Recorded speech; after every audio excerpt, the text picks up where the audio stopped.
안녕하세요. 건강한 목사의 신앙생활입니다. 건강한 목사의 신앙생활은 그리스도인이 신앙생활하는 데 있어서 꼭 필요하거나 애매한 것을 알려주고 성경적 원리에 맞게 적용하여 더욱 바르게 신앙생활하도록 도와주는 코너입니다.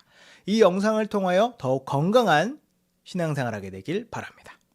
오늘은 저보고 진리를 모른다, 가짜 복음을 전한다, 이렇게 비방하는 사람들에게 하고 싶은 말이 있어서 얘기하려고 합니다. 제가 올린 영상 가운데 이단이나 어떤 특정한 교리에 대해 다룬 영상이 있어요. 그럼 그 집단에 소속되어 있다거나 자기와 생각이 다르면 댓글을 통해서 반대 의사를 전하는 사람들이 있습니다.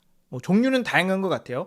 점잖으신 분도 있고 성경을 근거로 대면서 반박하시는 분도 있으신 반면 어떤 사람은 다짜고짜 비방하고 비인격적인 말을 하기도 합니다. 제 영상에 이의를 제기하는 건 이해해요. 분명 복음을 저와 다르게 배우신 분도 계실 거고 제 의견이나 주장에 동의하지 않는 분들도 계시겠죠. 게다가 제가 강의하는 것들이 대부분 진리에 대한 것이기 때문에 굉장히 민감하고 무겁게 받아들이시는 분도 계실 거예요. 저는 얼마든지 제가 말하는 내용에 대해서 다르게 생각할 수 있고 반대되는 생각을 가질 수 있다고 생각합니다.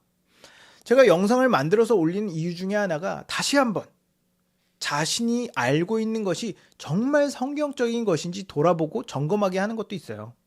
그리고 잘 모르겠거나 생각이 달라서 댓글이나 이메일로 질문하면 웬만해선 다 답변을 해줍니다. 근데 필요 이상으로 거부 반응을 보이고 비인격적이며 무례한 태도로 비방과 비난을 하는 사람들이 있어요. 이 사람들 중에는 불신자부터 이단에 속한 사람들까지 다양하게 분포되어 있죠. 불신자들이야 복음 자체를 모르고 죄의 눈이 가려져 있기 때문에 이런 태도를 보이는 것이 어떤 면에선 자연스럽다고 생각해요. 근데 소위 자신이 그리스도인이라고 믿는 사람들, 본인이 복음을 알고 구원받았다고 생각하는 사람들, 이 중에는 이단도 포함되어 있습니다. 이런 사람들 중에 저에게 복음을 모른다, 진리를 모른다, 가짜 복음을 전한다, 모르면 공부해라 이렇게 비방하는 사람들이 있어요. 이 사람들 말 안에는 이런 의미가 담겨 있습니다. 너가 전하는 것은 가짜 복음이고 내가 알고 있는 것이 진짜 복음이다. 저는 오늘 이런 말은 함부로 하는 게 아니며 이런 말을 함부로 하는 사람이 나중에 얼마나 큰 대가를 치러야 하는지 얘기할 겁니다. 저에게 큰 충격을 준 사건이 하나 있었어요. SBS 그것이 알고 싶다에 은혜로교회 신옥주라는 목사가 그 교회 사람들을 세뇌시켜 폭언과 폭행을 일삼고 가정을 파탄내며 그들이 낙토라고 부르는 피지섬으로 보내 종살이를 시키는 내용이 보도됐었죠. 그 사건 자체도 충격이었지만 저에게 더 충격이었던 건 거기서 어떤 기자가 신옥주 목사와 인터뷰를 합니다. 분명히 증거 영상도 있고 피해자의 명백한 진술이 있음에도 불구하고 그 목사는 하늘을 우러러 한 점 부끄러움이 없는 듯한 표정으로 모자이크도 안 하고 인터뷰를 하더라고요. 자기가 다 해명하겠답니다. 그 목사는 오직 자기만 성경을 제대로 해석할 수 있고 지금 자기가 감옥에 갇힌 건 사탄의 음모 또는 주를 위한 핍박이라고 생각하더라고요. 이 사람이 한 말과 행동은 누가 봐도 비성경적이고 비윤리적이며 비상식적인 것임에도 불구하고 자기는 철저하게 성경적이라고 믿고 있는 것 같았어요. 그렇지 않으면 저렇게 당당할 수 없습니다. 검색해보니까 결국 징역 6년을 선고받았더라고요. 저는 이 영상을 보고 좀 두려워졌습니다. 저 목사는 자기가 믿는 것이 진짜며 자기와 생각이 다른 사람은 다 틀렸고 다 지옥에 갈 거라고 생각하는 거잖아요. 게다가 자기의 믿음이 잘못됐을 가능성이 1도 없다고 생각하는 겁니다. 야, 저럴 수도 있구나. 근데 나중에 나도 저렇게 되면 어떡하지? 내가 알고 믿는 것을 너무 맹신한 나머지 제대로 점검하지도 않고 교만함과 오만함에 눈이 가려져 저 목사처럼 말하고 행동하면 어떡하나 생각하니까 정신이 아찔해졌어요. 성경에 보면 거짓 선생, 거짓 선지자에 대한 내용이 나옵니다. 베드로후서 2장 1절에 보면 그러나 백성 가운데 또한 거짓 선지자들이 일어났나니 이와 같이 너희 중에도 거짓 선생들이 있으리라. 그들은 멸망하게 할 이단을 가만히 끌어들여 자기들을 사신 주를 부인하고 임박한 멸망을 스스로 취하는 자들이라고 말합니다. 성경은 교회 안에 거짓 선생이 있을 거라고 말해요. 문제는 거짓 선생들 중에 정말 순수하게 가짜 복음을 진짜라고 믿는 사람이 있을 거라는 거죠.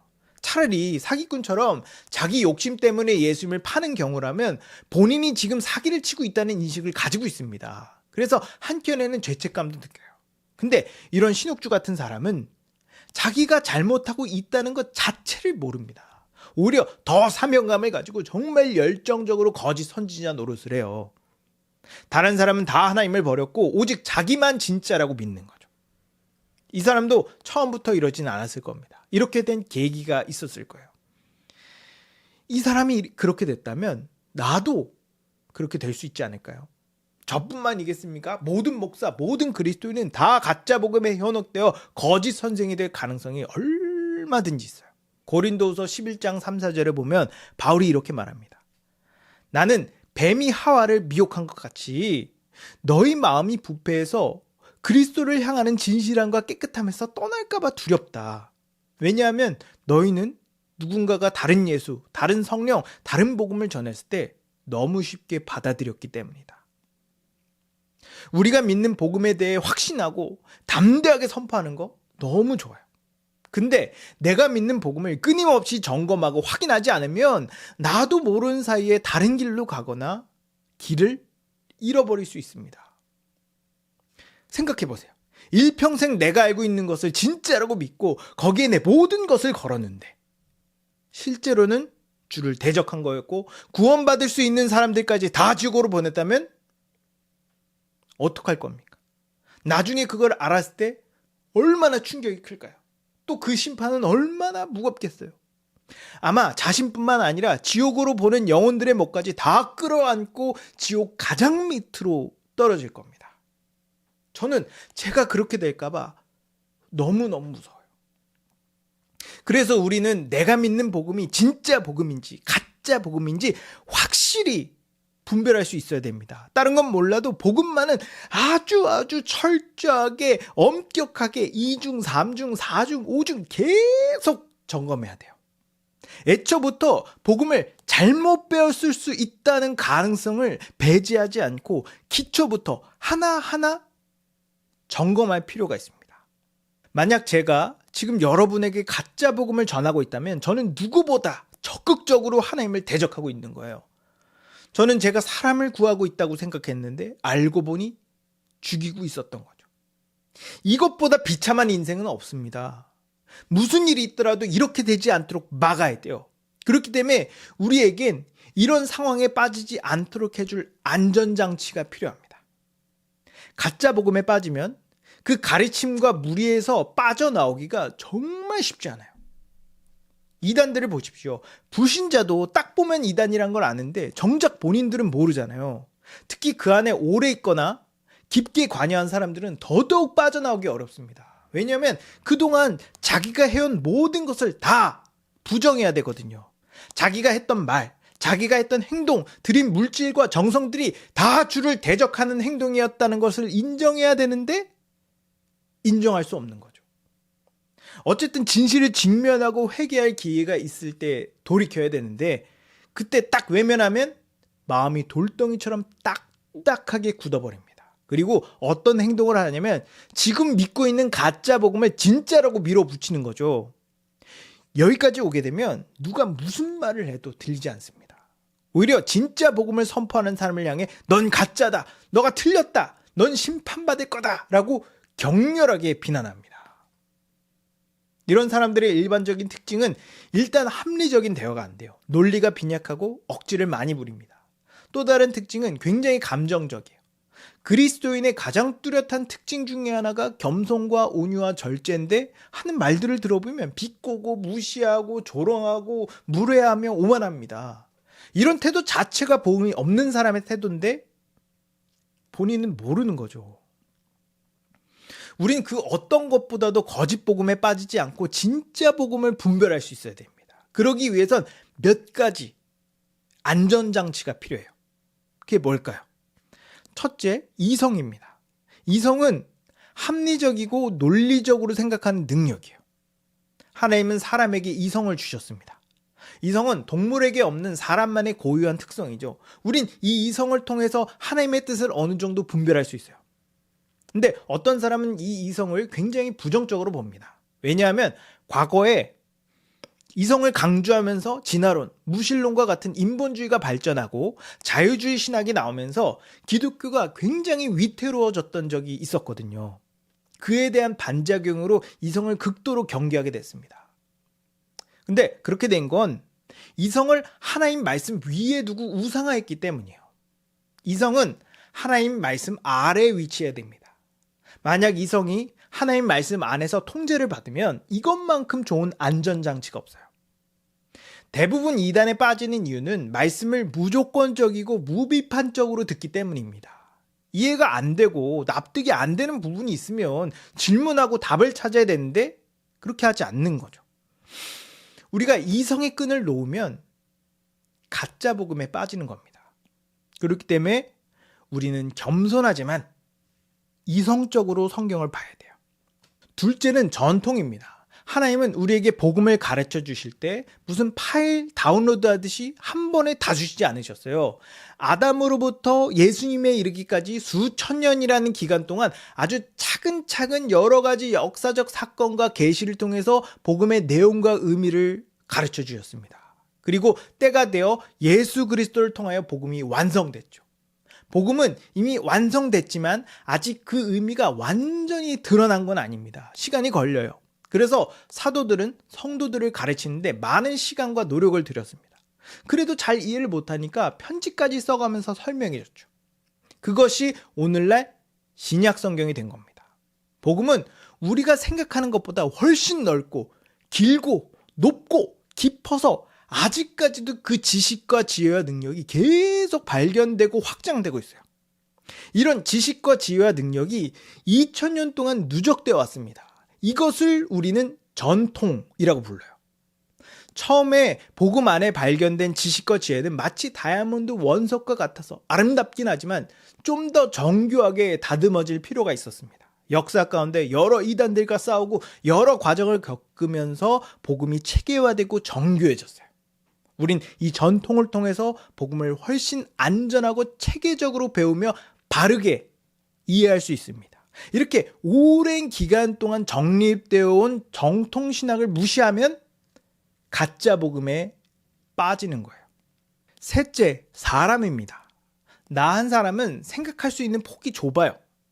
저는 매주 몇몇 목사님들이랑 성경 연구를 합니다. 이렇게 성경 연구를 하다 보면 미처 제가 보지 못하는 것을 다른 분들이 보시더라고요. 그러면서 나 혼자서 성경을 공부하는 것보다 훨씬 더 풍성하게 성경을 이해하게 되죠.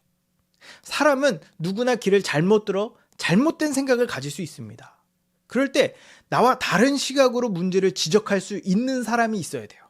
히브리서 3장 12, 13절에 보면 형제들아 너희 중에 누군가 악한 마음을 품고 살아계신 하나님께서 떨어질까 조심해라. 하루하루 매일 피차 권면하여 너희 중에 누구든지 죄의 유혹에 빠져 완고하게 되지 않도록 하라고 말합니다. 제 주변에는 저와 다른 교단에 있는 목사님들이 많습니다. 그리고 함께 성경을 공부하고 연구해요. 그러면서 정말 많은 토론을 합니다. 이렇게 토론하는 이유는 논쟁에서 이기겠다 이런 게 아니라 함께 논리를 세워가는 거예요. 기독교는 이런 방식으로 성경 안에서 모두가 동의하는 보편적인 메시지를 찾았습니다. 우리 교단만, 우리 교회만, 우리 목사님만, 나만 진짜다 라고 말하는 사람들이 오히려 가짜 복음에 빠지는 거예요. 저는 이런 안전장치를 가지고 성경을 봅니다. 그럼에도 불구하고 언제든지 잘못 해석할 수 있다는 가능성을 열어놔요. 저는 저에게 진리를 모른다, 가짜 복음을 전한다, 모르면 공부해라 라고 말하는 분들에게 묻고 싶어요. 정말 당신이 믿는 복음에 대해 자신이 있습니까? 뭘 근거로 그렇게 확신하죠? 하나님을 직접 만나시기라도 했어요? 분명 누군가한테 배웠을 텐데 그 사람이 가짜면 어떡할 거예요? 진짠지 점검해 봤어요? 뭐로 점검할 거예요? 그러다 지옥 가면 어떡할 겁니까? 저는 제가 믿는 복음이 진짜라고 믿습니다. 저를 반대하는 사람은 자기가 믿는 것이 진짜라고 하겠죠. 근데 이건 확실합니다. 둘 다 진짜 복음일 수는 없어요. 확률상 둘 다 가짜거나 둘 중 하나만 진짜일 겁니다. 최소 둘 중 하나는 하나님의 무거운 심판을 받을 거예요. 가짜 복음을 전하는 것보다 더 큰 심판은 없을 겁니다. 저는 제 영생을 담보로 도박하고 싶지 않아요. 안전하게 영생을 얻고 싶습니다. 그래서 오랜 기간 동안 여러 믿음의 선배들의 노력으로 발전하고 계승되어 온 전통과 여러 동역자들과 함께하는 성경 연구를 통해서 계속 제 믿음을 점검하고 있어요. 부디 이 영상을 보시는 모든 분들이 자기가 아는 것을 너무 맹신하지 말고 제대로 검증하고 제대로 검증받아 거짓 복음에 빠지지 않게 되길 바랍니다. 그리고 이 영상을 보고 복음을 전하는 것에 대해 두려움과 주저함이 생기는 분이 계실 텐데 너무 두려워하지 않으셨으면 좋겠어요. 성경은 쉽습니다. 자세히 읽으면 그 의미와 의도가 너무 분명하고 확실해서 복음을 잘못 이해하기가 어려워요. 대부분 성경을 잘못 해석하는 경우는 비정상적인 방법으로 성경을 읽어서 그런 겁니다. 그리고 우리에겐 정통신학을 고수하면서 삶으로 이미 검증된 분들이 쓴 책들이 많아요. 이런 분들이 복음을 아주 바르고 명확하며 풍성하게 정리를 해주셨습니다. 이런 분들의 책을 참고하면서 성경을 읽는다면 여러분들은 안전할 거예요. 저도 여러분이 가짜 복음에 빠지지 않도록 돕겠습니다. 여러분 모두가 마지막까지 안전하게 구원을 이루길 주님의 이름으로 축복합니다. 지금까지 건강한 목사의 신앙생활이었습니다. 감사합니다.